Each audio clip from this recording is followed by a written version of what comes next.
नमस्कार, ABP news पर हाजिर हूं मैं रोमाना इसार खान। इंडिया चाहता है में आपका स्वागत है। मुसलमानों के हितों के नाम पर आतंकवाद की दुकान चलाने और उसे शह देने का आरोप जिस पॉपुलर फ्रंट ऑफ इंडिया मतलब पीएफआई पर लगता है, उस पर शिकंजा कसना शुरू हो गया है। और इस वक्त की बड़ी खबर आप जान लीजिए। ब्रेकिंग न्यूज, देश भर में पीएफआई के खिलाफ एनआईए का मेगा एक्शन का दिन रहा आज। 15 राज्यों में 93 ठिकानों पर एक साथ एनआईए की रेड पड़ी। ईडी और राज्य पुलिस के साथ मिलकर एनआईए ने यह छापेमारी की। एनआईए ने एक दिन में देश भर से 45 लोगों को गिरफ्तार किया है। इस मेगा ऑपरेशन में एनआईए के 300 अधिकारी शामिल थे। उत्तर प्रदेश, बिहार समेत देश भर में पीएफआई पर ताबड़तोड़ कार्रवाई जो आज अंजाम दी गई। पीएफआई के टॉप 3 आका गिरफ्तार किए गए हैं, जिसमें chairman Abdul Salam, vice chairman Abdul Rahiman गिरफ्तार किए गए हैं। इस मेगा एक्शन में पीएफआई का महासचिव अनीस अहमद भी अरेस्ट किया गया है। तो 15 राज्यों में पीएफआई के ठिकानों पर एनआईए, ईडी जैसी जांच एजेंसियों के छापे के बाद अब यह शक यकीन में बदलने लगा कि पीएफआई का रिश्ता कहीं ना कहीं देश विरोधी हरकतों से तो नहीं। हमारा आज का सवाल दरअसल इसी मुद्दे से जुड़ा हुआ है कि राजनीतिक संरक्षण की वजह से पीएफआई पर अब तक प्रतिबंध नहीं लग पा रहा।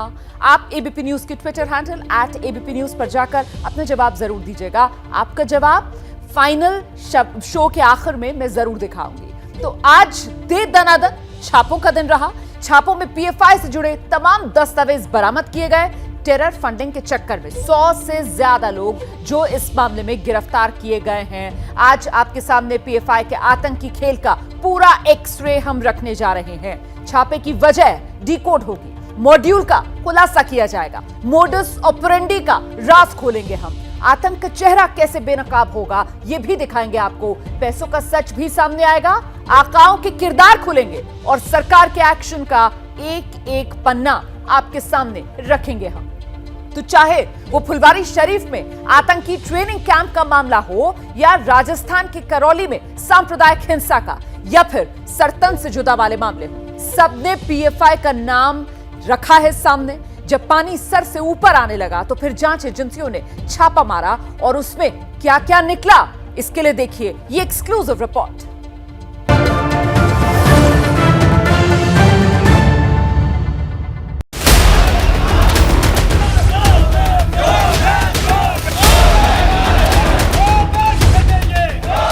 आतंकवाद के प्रति इसके विरोध में नरेंद्र मोदी सरकार की जीरो टॉलरेंस की नीति है। हम इसको सहन ही नहीं करेंगे।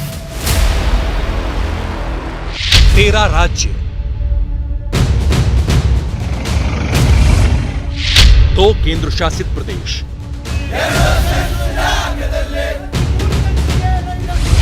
देश के खिलाफ साजिश रचने वालों पर सबसे बड़ी चोट।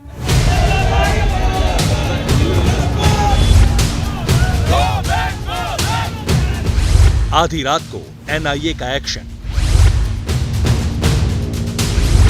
100 से ज्यादा गिरफ्तार, पीएफआई पर सर्जिकल स्ट्राइक। सबसे बड़ी कार्रवाई मानी जा रही है। पीएफआई के अलग अलग ठिकानों पर छापेमारी कर रही है। वो गेट दिख रहा है जिसको सील किया गया है। एनआईए की टीम ने छापेमारी की है। बेंगलुरु के पीएफआई ऑफिस को फिलहाल सील कर दिया गया है। तस्वीरें आपको दिखाएं। सूरज निकला भी नहीं था, अंधेरा छटा भी नहीं था जब एनआईए की टीमें एक मिशन पर निकली थी। मिशन था पॉपुलर फ्रंट ऑफ इंडिया के ठिकानों पर छापेमारी का। वो पीएफआई जिसका नाम टेरर ट्रेनिंग, टेरर फंडिंग और सांप्रदायिक हिंसा और देश विरोधी गतिविधियों में सामने आता रहा है। न जाने कितनी बार पीएफआई पर बैन लगाने की मांग होती रही, लेकिन केंद्र सरकार सही वक्त का इंतजार कर रही थी, दस्तावेज सबूत जुटा रही थी। आखिरकार गृहमंत्री अमित शाह का ग्रीन सिग्नल मिला और एक्शन शुरू हो गया। एनआईए ने केरल, कर्नाटक, तमिलनाडु, आंध्र प्रदेश, तेलंगाना, उत्तर प्रदेश, मध्य प्रदेश, राजस्थान, असम, महाराष्ट्र, पश्चिम बंगाल, मणिपुर, गोवा, दिल्ली और पुडुचेरी में एक साथ छापे मारे।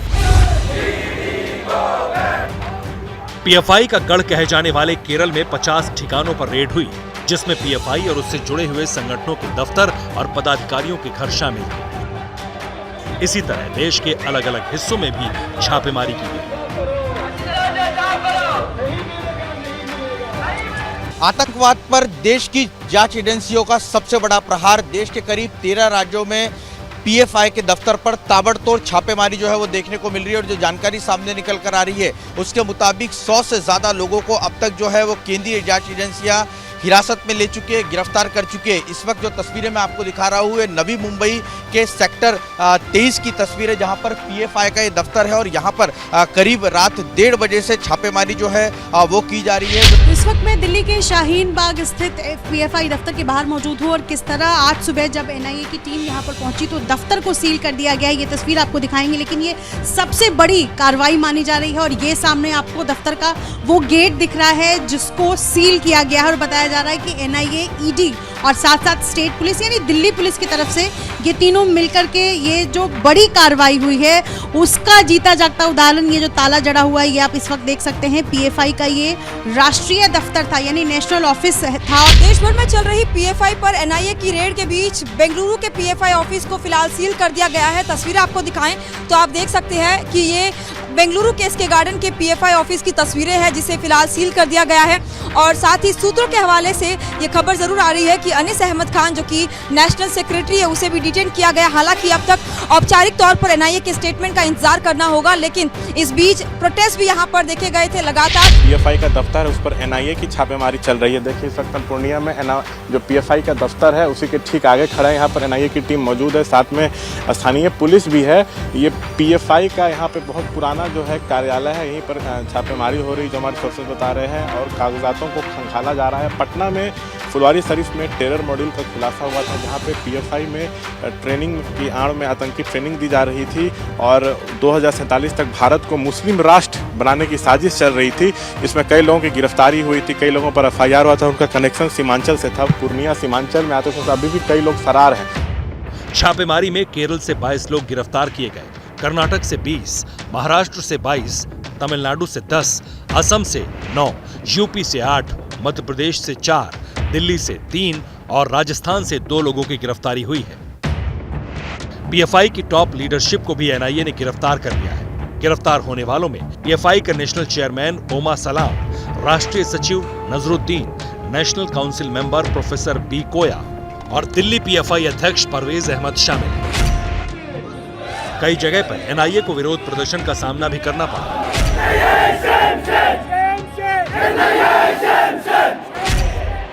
लोग एनआईए की इस कार्रवाई का विरोध कर रहे थे, लेकिन सुरक्षा की पूरी तैयारी के साथ पहुंची टीमों पर इसका असर नहीं हुआ।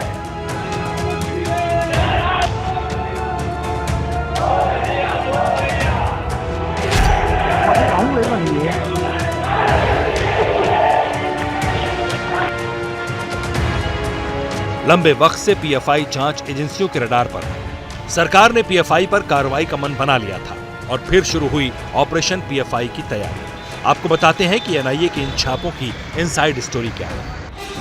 पीएफआई पर रेड वाली सर्जिकल स्ट्राइक की पटकथा गृह मंत्री अमित शाह ने 29 अगस्त को ही लिख दी थी।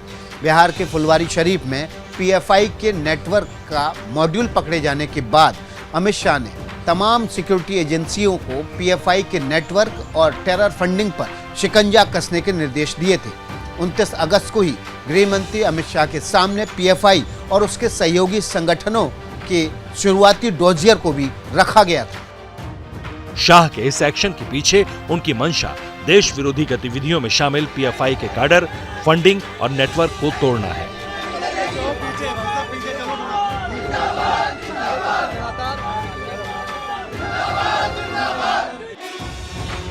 बैठक में एनएसए, अजीत डोभाल, रॉ और आईबी और एनआईए के प्रमुख समेत कई बड़े अधिकारी शामिल हुए। पीएफआई के खिलाफ एक्शन की योजना बनाई गई, लेकिन तय किया गया कि पहले अपना होमवर्क पूरा किया जाए।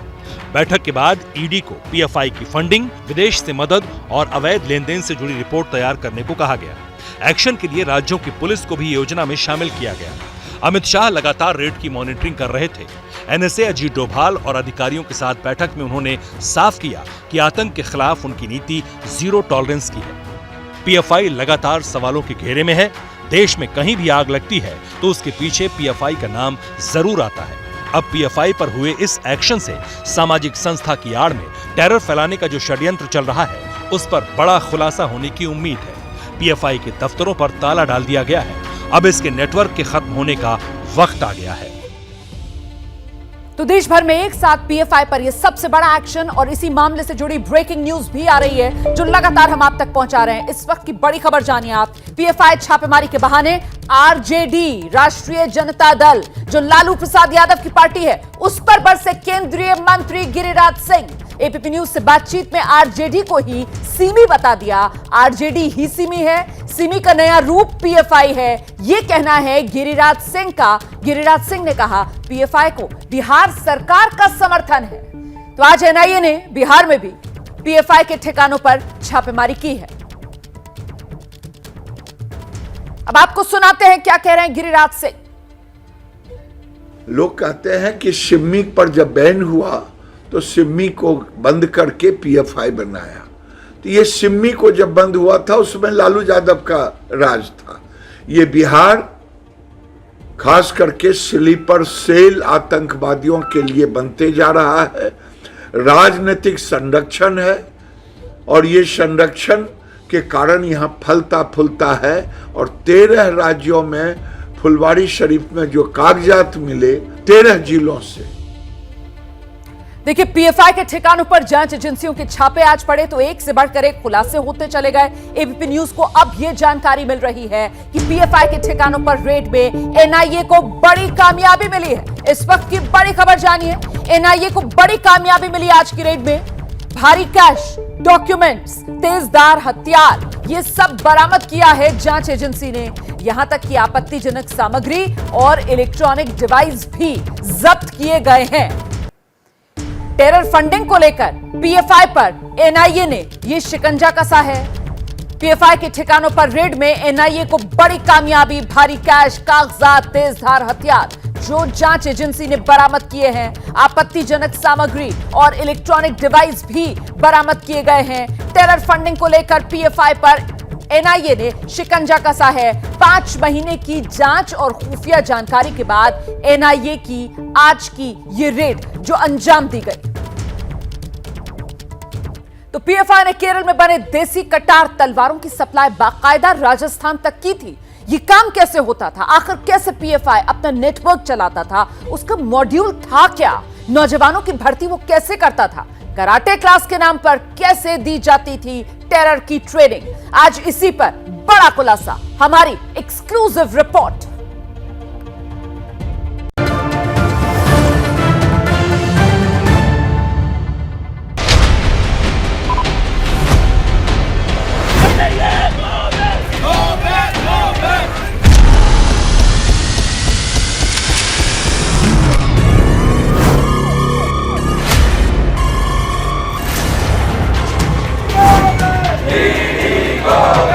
जब देश गहरी नींद में सो रहा था तब एनआईए ऑपरेशन पीएफआई को अंजाम दे रही थी। मकसद देश के उस गद्दार गैंग की गर्दन दबोचना जो हिंदुस्तान का नमक खाकर हिंदुस्तान से ही नमक हरामी का नापाक मंसूबा पाले बैठे थे।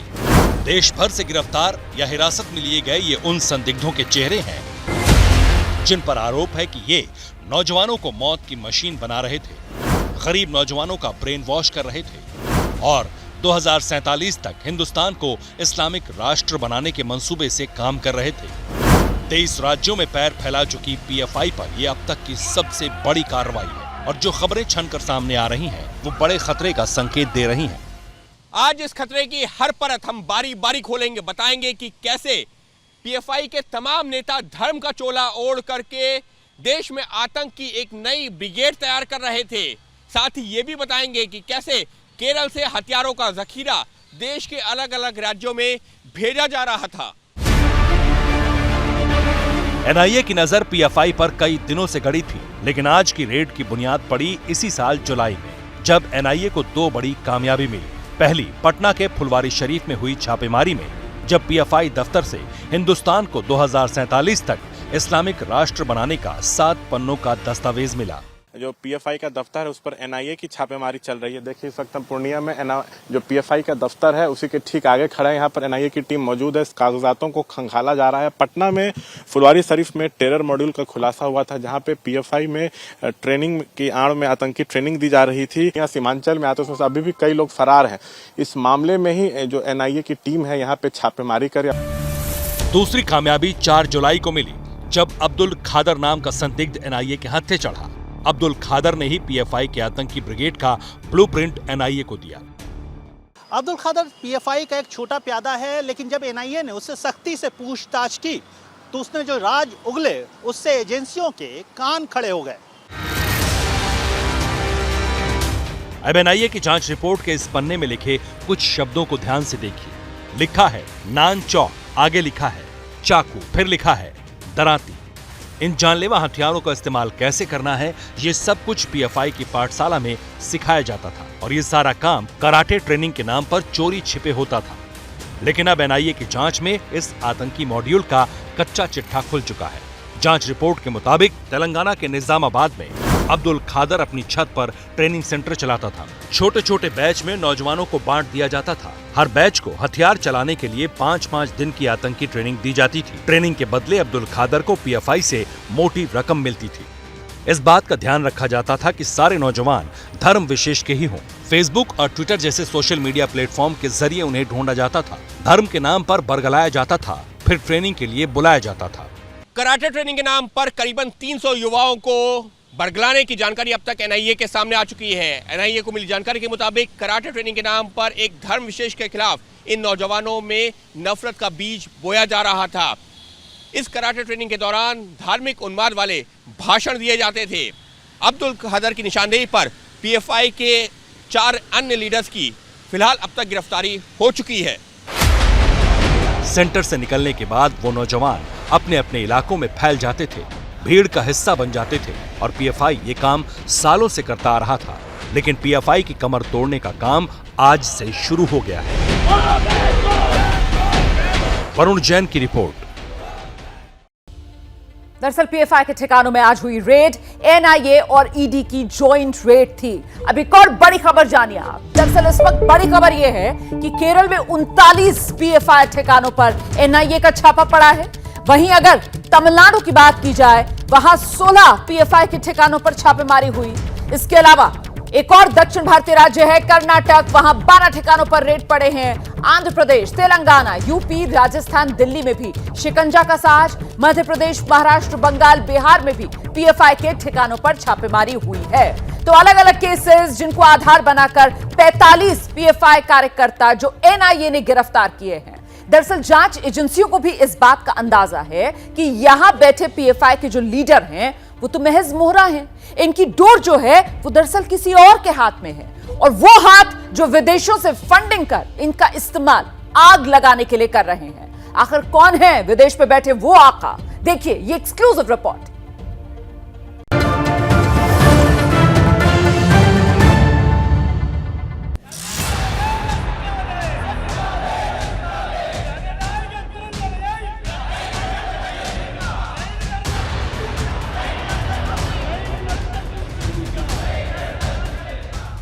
नाम पीएफआई यानी पॉपुलर फ्रंट ऑफ इंडिया।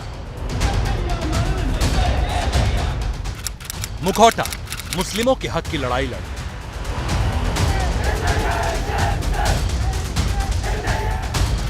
काम नफरत का कारोबार।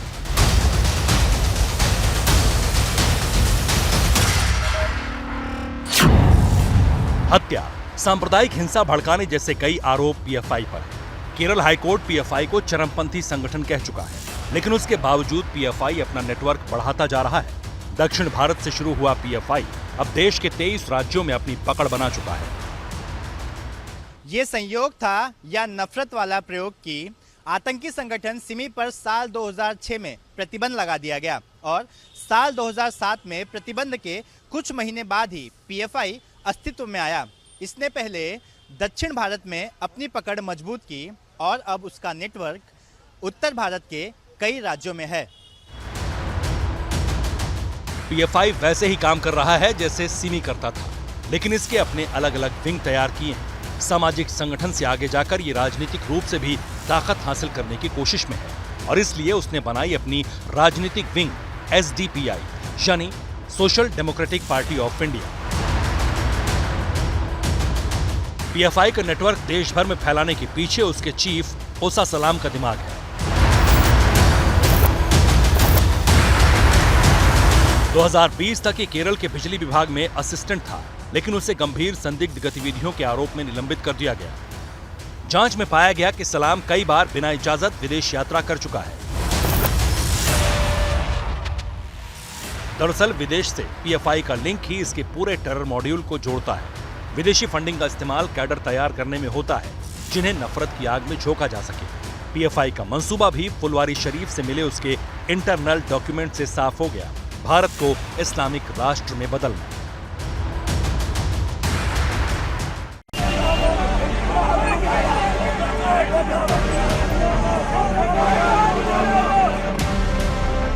अब जब देश भर में PFI के खिलाफ सबसे बड़ा एक्शन हुआ है तो ये संगठन खुद को पीड़ित बताने में लगा है।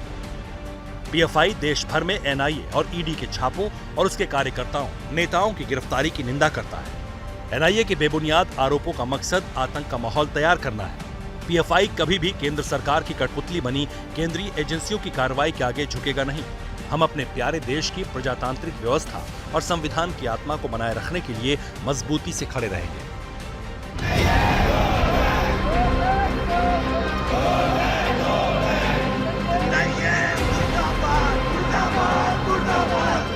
सवाल ये, जब कुछ गलत नहीं है तो छापों से घबराहट क्यों?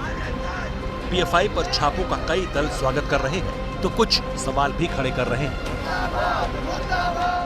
मुझे लगता है कि जो पॉपुलर फ्रंट ऑफ इंडिया ये संगठन है, ये संगठन आतंकवादियों से संबंधित है। संगठन चलाने में हमारा विरोध नहीं है, मुस्लिम समाज को इकट्ठा करने में हमारा विरोध नहीं है, लेकिन देश का नाम लेकर मतलब यहाँ आतंकवाद को फैलाने की कोशिश अगर होती है तो जरूर उस पर एक्शन लेने की आवश्यकता होती है। कि कानून अपना काम करे, पर सवाल मुख्य रूप से ये उठता है कि पिछले 8 साल में मोदी सरकार ने PFI को अब तक बैन क्यों नहीं किया है? और उसका उत्तर भी देश को पता है कि मोदी सरकार PFI को एक राजनीतिक टूल के रूप में उपयोग करना चाहता है। ये बिल्कुल चीज गलत है देश के अंदर कि अगर कोई मुस्लिम संगठन है तो उसको बिल्कुल दरकिनार कर दिया जाए। क्या ये देश ये तय कर चुका है कि मुसलमानों की हैसियत नहीं देश के अंदर है? क्या ये तय हो गया कि मुसलमान 2 नंबर का शहरी बन गया है? क्या नया संविधान लिखा जा रहा है देश के अंदर? PFI भले ही खुद को पाक साफ बताए, लेकिन देश में आग लगाने में जिस तरह उसका नाम बार बार सामने आता है, अब उसके हिसाब किताब का वक्त आ गया है।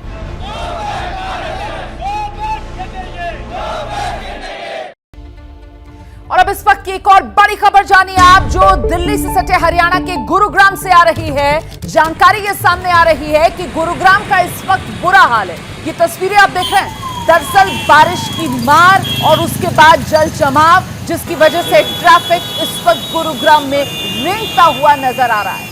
देश के हाईटेक शहरों में एक गुरुग्राम, कई जगह लगा हुआ है इस वक्त कई किलोमीटर लंबा जबरदस्त जाम। कई इलाके पूरी तरीके से पानी में डूबे हुए हैं, सड़कें नजर नहीं आ रही। आप कह सकते हैं इन तस्वीरों को देखकर कि सड़क जो है वो नदी में तब्दील हो चुकी है।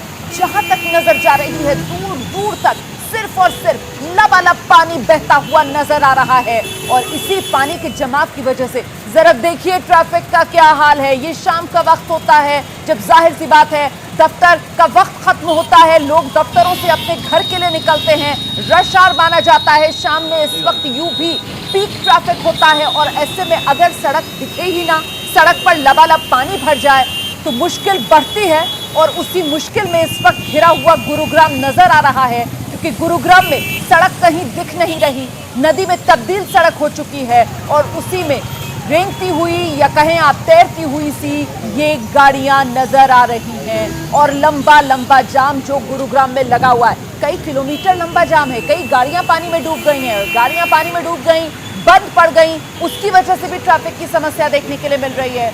तो महज एक बारिश और एक बारिश में ये देखिए जरा शहर का क्या हाल हो जाता है, और वो भी हाईटेक शहर। ये जो तस्वीरें आपको मैं दिखा रही हूँ इस वक्त, ये गुरुग्राम का होंडा चौक, बेहद व्यस्ततम चौराहों में से एक है। यहाँ पर कई दफ्तर, कई फैक्ट्रियां और ऐसे में आवाजाही बहुत ज्यादा होती है इस इलाकों में। और यहाँ देखिए इस वक्त ट्रैफिक की रफ्तार बिल्कुल मंद पड़ चुकी है। ट्रैफिक का बुरा हाल, सुस्त बिल्कुल पड़ चुका है इस वक्त ट्रैफिक। गुरुग्राम के होंडा चौक की ये तस्वीरें आपके सामने। हम बात करने की कोशिश करेंगे, हमारे सहयोगी भी मौके पर मौजूद हैं, लेकिन उससे पहले मुझे लगता है एक बार फिर से इन तस्वीरों को देखिए आप, कैसे एक बरसात में शहर डूब गया। सीधे आपको लेकर चलेंगे, हमारे सहयोगी राजेश यादव कुछ ही देर में हमारे साथ होंगे, लेकिन इस बीच एक बार फिर से इन तस्वीरों को देख लीजिए। होंडा चौक की ये तस्वीरें हैं और जैसा कि मैं आपको बता रही हूं, गुरुग्राम का व्यस्ततम इलाकों में से एक है ये होंडा चौक वाला इलाका। और वहां देखिए जरा किस तरीके से ट्रैफिक की रफ्तार सुस्त पड़ चुकी है। घुटनों घुटनों तक पानी है। आप देख रहे हैं पीछे जो लोग पैदल यहां पर सड़क पर चलने को मजबूर हैं, घुटनों घुटनों तक पानी नजर आ रहा है। गाड़ियां देखिए पूरे टायर डूबे हुए हैं और रफ्तार एकदम धीमी पड़ चुकी है इस वक्त ट्रैफिक की। बहुत परेशानी में इस वक्त गुरुग्राम के इस इलाके में सफर करने वाले लोग। आपको गुरुग्राम का हाल दिखाया था जहां बारिश की वजह से बुरा हाल है, लंबा जाम लगा हुआ है। इस बीच बड़ी खबर यह कि राजधानी दिल्ली में भी बारिश ने पिछले कई साल का रिकॉर्ड तोड़ दिया है। दरअसल जाता हुआ मॉनसून जो है जमकर बरस रहा है राजधानी दिल्ली में और इसी वजह से कई इलाकों में भारी जाम लगा हुआ है। गाड़ियां सड़कों पर रेंगती हुई नजर आ रही हैं। इस वक्त की बड़ी खबर जान लीजिए आप, दिल्ली में 24 घंटे में मतलब एक दिन में बारिश का पिछले कई साल पुराना रिकॉर्ड आज टूट गया है। पिछले 24 घंटे में इतनी बरसात हुई है दिल्ली में कि इसने पिछले कई साल का रिकॉर्ड तोड़ा है। दिखाते हैं आपको एबीपी न्यूज संवाददाता मेघा उपाध्याय की रिपोर्ट।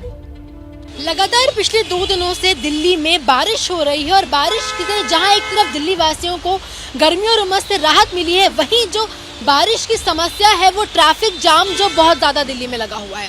इस वक्त मैं आपको तस्वीरें मोती बाग से दिखा रही हूँ। आप बिल्कुल तस्वीरें देखिए, ये तस्वीरें, ये रिंग रोड है। ये रिंग रोड यहाँ एम्स से गाड़ियाँ, एम्स के डायरेक्शन से गाड़ियाँ आ रही है, वहीं दूसरी तरफ ये धौला कुआं की तरफ आगे बढ़ रही है।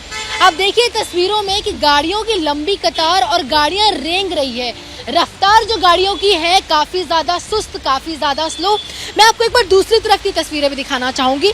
आप इस तरफ की तस्वीरें एक बार देखिए तो आपको समझ आएगा कि गाड़ियाँ कितनी ज़्यादा स्लो, कितनी सुस्त तरीके से आगे बढ़ रही है।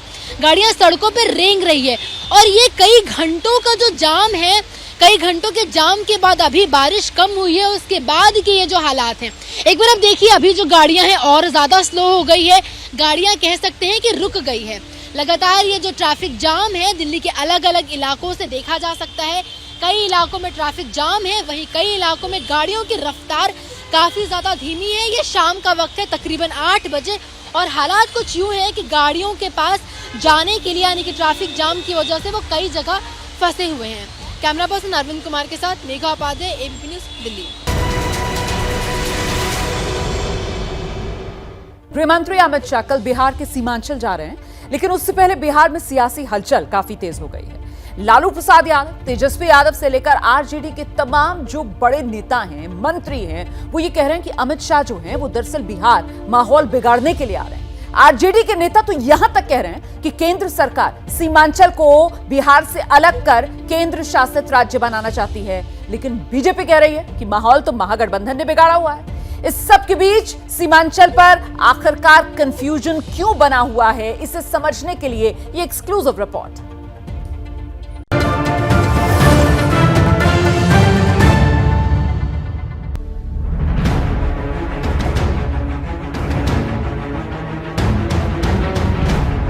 गृह मंत्री अमित शाह के सीमांचल दौरे से पहले ही बिहार का सियासी पारा चढ़ चुका है।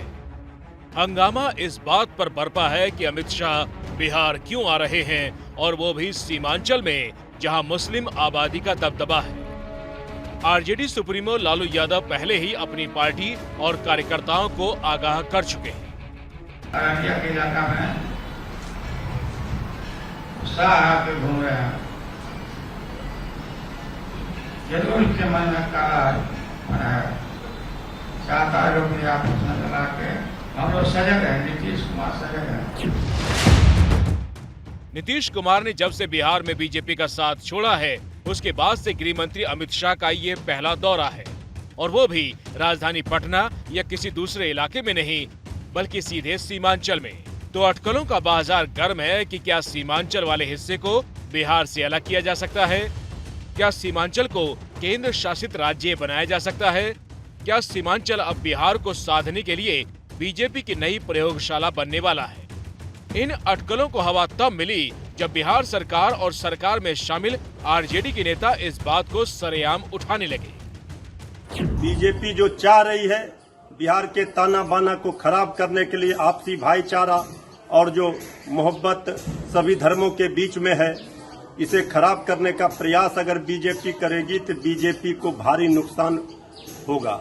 जो भी सीमांचल की सामाजिक सौहार्द, आपसी भाईचारगी बिगाड़ने की कोशिश करेगा, जनता उसे, सीमांचल की जनता उसे मुंह तोड़ जवाब देगी। सीमांचल बिहार का वो इलाका है जो नेपाल, पश्चिम बंगाल और झारखंड से सटा हुआ है।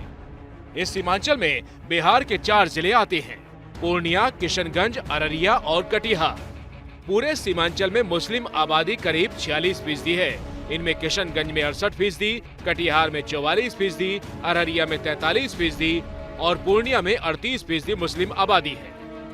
बीजेपी से जुड़े राजनीतिक विश्लेषक हरेंद्र प्रताप का मानना है कि मुस्लिम आबादी जबरन बढ़ाई गई है।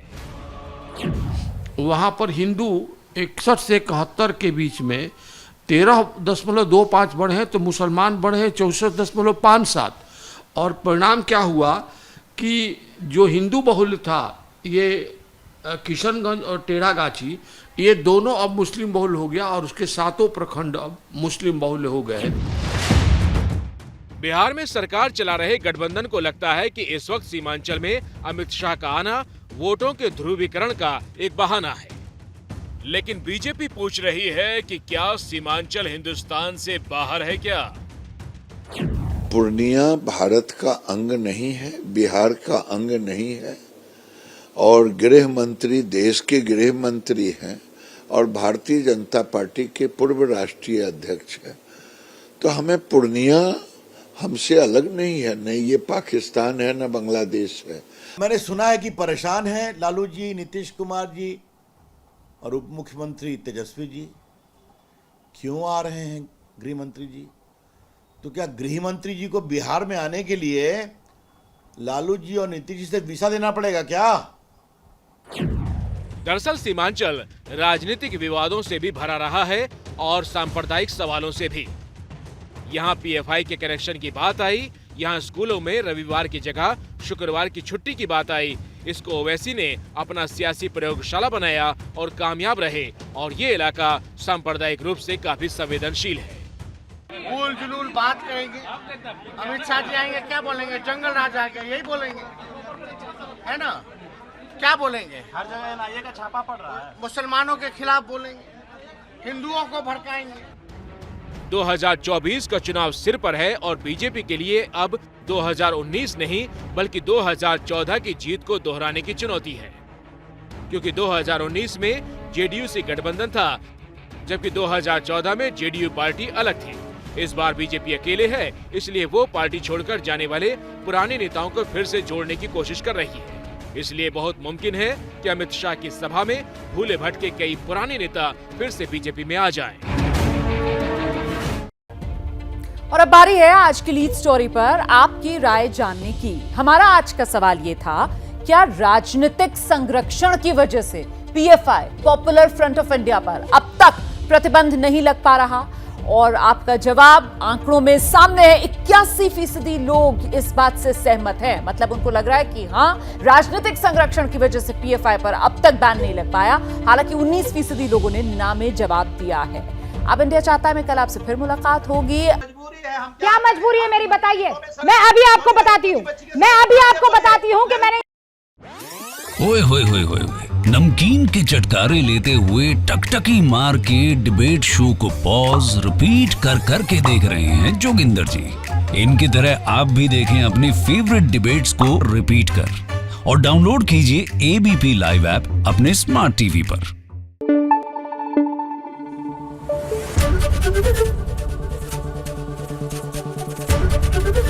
एबीपी न्यूज आपको रखे आगे।